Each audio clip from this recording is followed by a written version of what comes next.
Hi everyone, in this video we're going to cover why are you not getting hired. If you haven't already, remember to smash that like button below to help with the algorithm and other people having seen this video.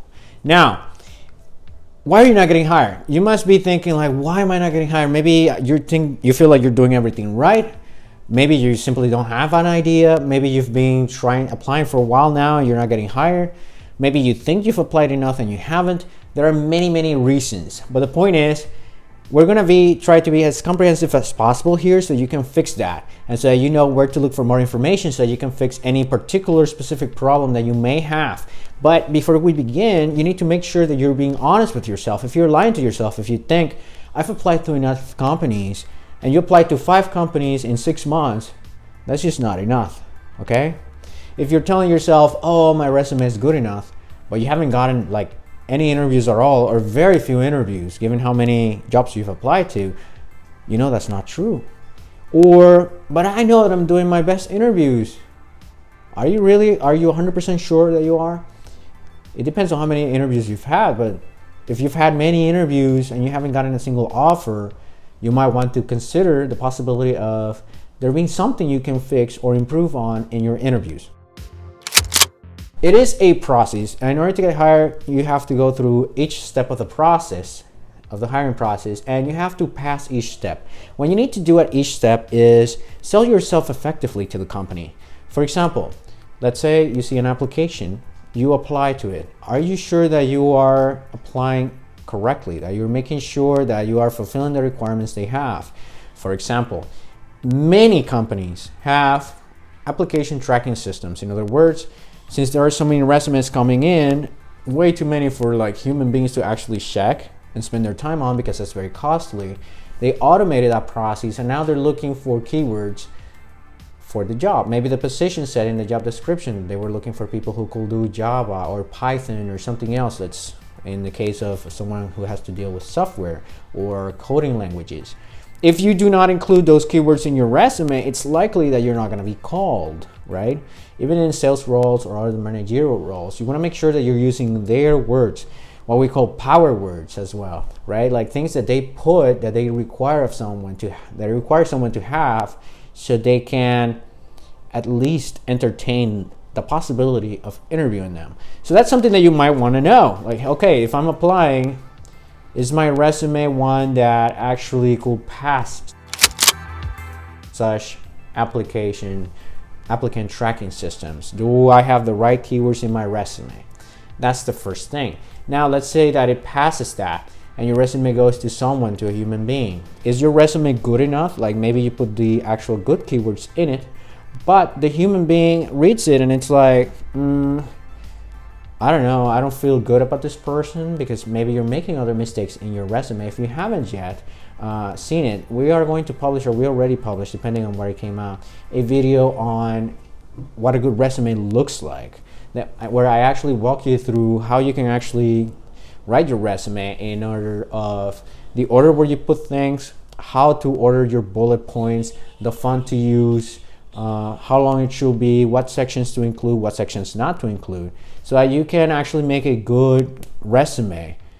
It depends on the industry, yes, but a good like overall resume for most industries out there, or for the majority of the industries out there. So you might want to check that out. So one of the basic things that you want to make sure that you can do with your resume is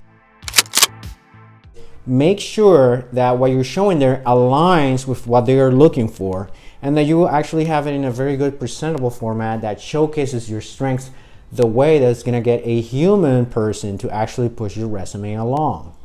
All right, so let's say that you pass the application tracking system. Let's say that you pass the human check for a resume and you actually either get a phone interview or get called for an actual in-person interview. Well, it means that your problem is probably not selling yourself to employers in the application/resume stage of the recruiting process. It means that you are most likely failing in the interviews, or you're in a very competitive field and you need an extra edge. In other words, you need to improve your interviewing skills a little bit more to outdo the other applicants, okay? Either way, it comes down to the interview if you're getting enough interviews. If you're not getting enough interviews, then you're either applying to the wrong companies that you're not really aligned with, or you're making some mistakes in the interview stage, application stage, okay? It all starts with selecting the companies that best suit your capabilities that you really want to work for, making a good resume with the keywords, right? Getting that interview, and once you get into that interview, doing the right thing in the interview. Now, some of the biggest mistakes when it comes to the interview, it has to do with obviously not preparing yourself enough, right? It has to do with not being as enthusiastic as other candidates. I mean, like, at the end of the day, if you have two candidates and they're both qualified, even if you're more qualified than the other person, if the other person wants the job more, like, not as in they are like creepy desperate, but they have shown that they are truly interested in the job, and that if they are given an offer, they will accept it and they will come in enthusiastically and do a good job, then they are much more likely to be picked for that job than you are, right? So that's something else to consider. You need to show, first off, you shouldn't be applying to jobs that you don't want to go for, that you're not really excited about. And second, once you apply to those jobs that you are excited to work on, you need to showcase that, to communicate that in your interviews. And some of the ways in which you show that, beyond being excited about the topic at hand, when you get asked questions and when you yourself ask questions, is when they ask you, do you have questions for us? You need to have good, solid questions that you genuinely want to know, because otherwise you're just really not interested. Now, are you? Like, if you don't have any questions for them, like, why are you even there? Are you interested in the company at all, right? So that's one sign that shows them that. And obviously, as I mentioned, like, how enthusiastic are you when you answer different questions throughout the interview? So those are very important things. Now, another big deal that might not get you hired has to do with obviously how you answer those questions. That's why we've covered many of these questions in this channel. Like, tell me about yourself. Are you able to answer that question in a way that's short, to the point, and actually relevant to their role and what they are looking for in the applicants that they're looking to hire? Are you able to answer the technical questions to a good level of competency? Are you able to showcase your ability to deal with situations in the behavioral questions that you might get? This is the what you say. It's important for you to prepare. If you are not prepared for those questions, if you are not prepared for questions that you're not prepared for, even if you get a question that you weren't ready for, you got to know how to act in that situation. To give you a small tip, it could be as simple as, that is a really good question. Is it okay with you if I take a few seconds to ponder that, right? And they will say, okay. Then you take a few seconds, not a minute, not 2 minutes, but that gives you a little bit of time to think it over and see how you will actually form a response.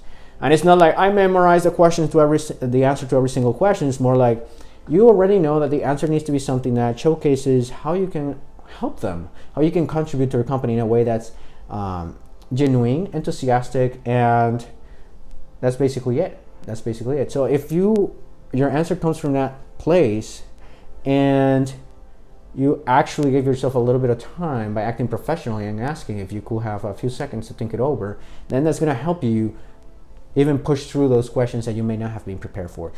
Again, those are just a few things. And having said that, that's just the what to answer. Then in the interview is the how you answer it. Are you coming off confidently, calm, and competent? Or are you coming off as someone who's desperate for a job? Are you coming off as someone who doesn't feel like that they're good enough for the job? Are you coming off as someone who maybe on the other side, too arrogant, like you're too good for them or too good for the job, right? All these things can put off someone. It has to do more with your mindset than it has to do with the actual words that you speak. It comes off in your tone and how you relate to them. As a general rule of thumb, you want to be yourself. You want to be enthusiastic, yes, but you want to be calm, and you want to come across as confident. You just want to go in, have a good interview with them, knowing that you're having other interviews, knowing that if they don't give you an offer, that's okay. It's not the end of the world. Knowing that if they do give you an offer, you are genuinely interested in the job, and there is a high likelihood of you accepting that offer and starting a good, powerful collaboration with this new employer, right? That's the mindset that you want to have. And finally, if you've worked on all of these things, and that last one about like being prepared for the interview and all that stuff, and not making some of the mistakes that we covered in our interview mistakes video, especially when it comes to like dressing and like other things not to do, then you want to make sure that, like we mentioned, you have that mindset right, you're coming off across the right way, and that you're also applying to enough jobs. Because if you're not applying to enough, then this is not going to work out. It is a process to get a job. So if you like this video, remember to smash the like button, comment below, share with people you know might benefit from it, and remember to subscribe to the channel and hit the notification bell.